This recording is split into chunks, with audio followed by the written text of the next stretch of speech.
అందరికీ నమస్కారం.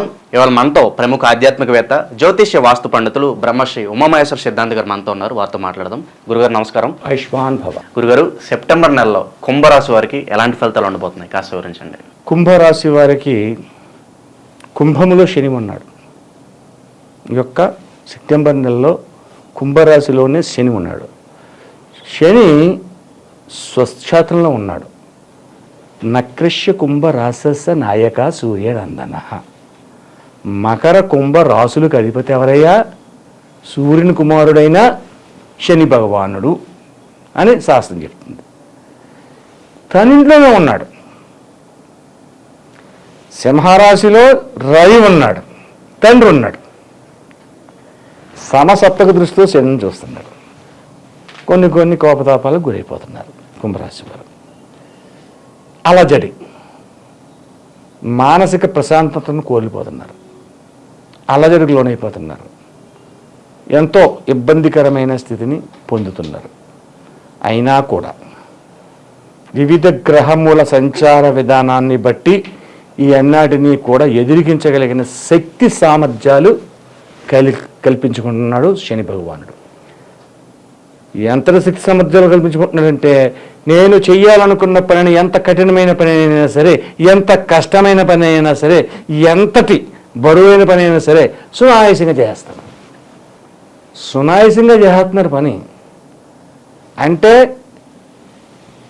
8 గంటలలో చేయవలసిన దాన్ని 6 గంటల్లో చేస్తున్నారు. 2 గంటలు మిగిలిపోతుంది. 2 గంటలు మిగిలిపోతే 2 గంటలు ఖాళీ కూర్చుంటాడా? కూర్చోడు. తెలివైనడైతే కూర్చోడు. ధనం మీద వ్యామోహం ఉన్నవాడు కూర్చోడు. ధనం మీద వ్యామోహం లేనివాడు అంటే కష్టపడ్డాం, పడుకుని బాగుంటుందని పడుకుంటాడు. నిద్ర సకల దరిద్రాలకి హేతు. కాబట్టి ఏదో పని చేస్తాడు. ఏదో పని చేస్తున్నవాడు లాభాన్ని పొందుతాడు. కొద్దో గొప్ప ఇంకా లాభాన్ని పొందుతాడు. అటువంటి లాభదాయకమైన పరిస్థితి. భార్యాభర్తల మధ్యన కలహములు రావు. అలాగే శుభకార్యములు చేస్తారు, తీర్థయాత్రలు చేస్తారు. అలాగే బంధువర్గం కాడి నుంచి మీకు ప్రశంసలు అనేవి పొందుతారు. బంధువర్గం గురించి ప్రశంసలు రావడం అంటే మామూలు మాట కాదు. మన బంధువులు మనల్ని పొగడరు. పొగిడారు అంటే ఏదో ఉంది అనర్థం. ఎట్టి పరిస్థితుల్లో మన అంతర్గత శత్రువులు అంటే ఎవరంటే బంధువులే.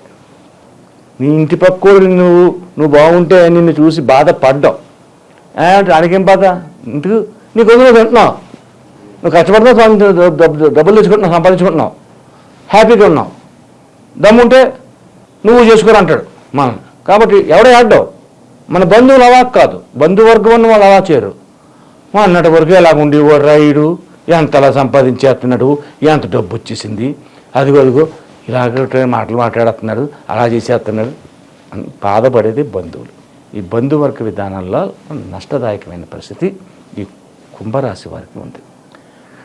కాబట్టి ఈ యొక్క కుంభరాశి వారు ఏం చేస్తే ఇటువంటి నష్టదాయకమైన స్థితులు తొలగి ఇంకనూ అత్యధికమైన శుభ ఫలితములు పొందగలగాలి అంటే ముఖ్యంగా చేయవలసింది ఈ యొక్క కుంభరాశి వారు కూడా ఈశ్వరాభిషేకాన్ని చేయాలి.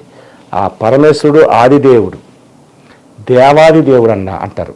దేవుడికే దేవుడు, మహానుభావుడు. కాబట్టి ఈ ఈశ్వరాభిషేకాన్నే ఈ కుంభరాశి వారు కూడా నిర్వర్తించాలి. ఈశ్వరాభిషేకంతో పాటు ఒక సోమవారం నాడు ఈశ్వరాభిషేకం చేయించారు, బాగుంది. గురువారం నాడు దత్తాత్రేయునికి అభిషేకం చేయించాలి. దత్తాత్రేయ స్వామికి అభిషేకం చేయించాలి. దత్తాత్రేయుడు అంటే సాయిబాబా గుడిలో ఉంటాడు. దత్తాత్రేయ ప్రతి సాయిబాబా గుడిలో దత్తాత్రేయుడు ఉంటాడు. అక్కడికి వెళ్ళి పాలాభిషేకం చేయించండి గురువారం నాడు. ఎన్ని వారాలు చేయించాలి అంటే 4 వారాలే ఉన్నాయి కదా, 4 వారాలు చేయించుతానండి. తప్పు, అలా చేయకూడదు. మీరు 9 వారాలు చేయించాలి పాలాభిషేకాలు. శివాభిషేకాలు అంటే 12 జ్యోతిర్లింగములు అంటే 12. 12 జ్యోతిర్లింగములు అంటే 12. 12 జ్యోతిర్లింగాలు అందరి దగ్గరికి వెళ్ళిపోయి మనం అభిషేకం చేసేంత గొప్పవాళ్ళం కాదు, మనం చేయలేం. కాబట్టి మనం 12 వారాలు చేసామంటే 12 జ్యోతిర్లింగాలకు చేసిన ఫలితం మనకు వస్తుంది. కాబట్టి 12 వారాలు చేయాలి. ఈ రకంగా ఎవరైతే చేస్తారో ఈ కుంభరాశి వారికి వస్తున్న నష్టములు కానీ కష్టములు కానీ రాకుండా శుభదాయకమైన ఫలితాలు పొందుతూ అత్యంత సంతోషకరమైన జీవితాన్ని అనుభవిస్తారు. ఈ కుంభరాశిలో ఉన్న రియల్ ఎస్టేట్ వ్యాపారస్తులు, భూమికి సంబంధించిన వ్యాపారములు, అలాగే కట్టడములకు సంబంధించిన చేస్తున్నది కూడా శుభదాయకమైన ఫలితాలు ఈ యొక్క నెలలో అత్యధికమైన శుభాన్ని పొందుతున్నారు. అంటే ఎన్నాళ్ళ నుంచో మీరు అమ్ముదాం అనుకున్న భూమిని అమలాగబోతున్నారు. అటువంటిది ఏదైనా ఉండి ఉంటే ఈ యొక్క సునాయాసంగా మంచి లాభదాయకమైన విధంగా ఆ భూమిని అమ్మగలుగుతారు. అలాగే ఎన్నాళ్ళ నుంచో కన్స్ట్రక్షన్ చేస్తున్న బిల్డింగ్ అయిపోయింది. ఆ బిల్డింగ్ని ఈ యొక్క రాశివారు కుంభరాశి వారు అది సంపూర్ణంగా పూర్తి చేయగలుగుతారు. అలాగే ఉద్యోగ రంగంలో ఉన్నవారు కూడా అత్యధికమైన ఉత్సాహవంతమైన పరిస్థితుల్లో ఉండి ఆ ఉద్యోగుల చేత చేయి ఉద్యోగం యందు అర్హతను పెంచుకుంటూ పెద్దల చేత మంచి పేరును తెచ్చుకుంటూ యోగదాయకమైనటువంటి జీవితాన్ని పొందుతున్నారు. అలాగే ఈ కుంభరాశి వారు ఎవరికైనా సహాయ సహకారములు చేయాలి అనుకుని ఉన్నవారుంటే ఆ సహకారం పొందితే వాళ్ళు ఆ పొందిన వారి ద్వారా కూడా అభినందనలతో పాటు ప్రత్యుపకారంగా మళ్ళా సహాయాన్ని పొందుతున్నారు. అంటే ప్రత్యుపకారం అంటే మీరు డబ్బు ఇచ్చారండి, మళ్ళీ మీరు డబ్బు ఇస్తే ఎలాగా? అది ప్రత్యుపకారం అవ్వలేదు. ఏం జరగాలి? ఒక పెద్ద వ్యక్తిని మీకు పరిచయం చేయాలి. మీకు చేసే వ్యాపార నిమిత్తానికి సంబంధించిన వ్యక్తిని మీకు పరిచయం చేస్తాడు. ఆ వ్యాపారానికి సంబంధించిన వ్యక్తి ఎప్పుడైతే అక్కడ పరిచయం జరిగిందో, ఓహో మంచివాడు, నేను చేసిన వ్యాపారం చాలా బాగుంది, నాకు సంబంధించింది కాబట్టి ఈయనతో మనం భాగస్వామ్యం పెట్టుకోవడమా లేదంటే దాంట్లో మనం పెట్టుబడి పెట్టడమా అనేది జరుగుతుంది. తద్వారా లాభాన్ని పొందుతున్నారు ఈ కుంభరాశి వారు ఈ సెప్టెంబర్ నెలలో.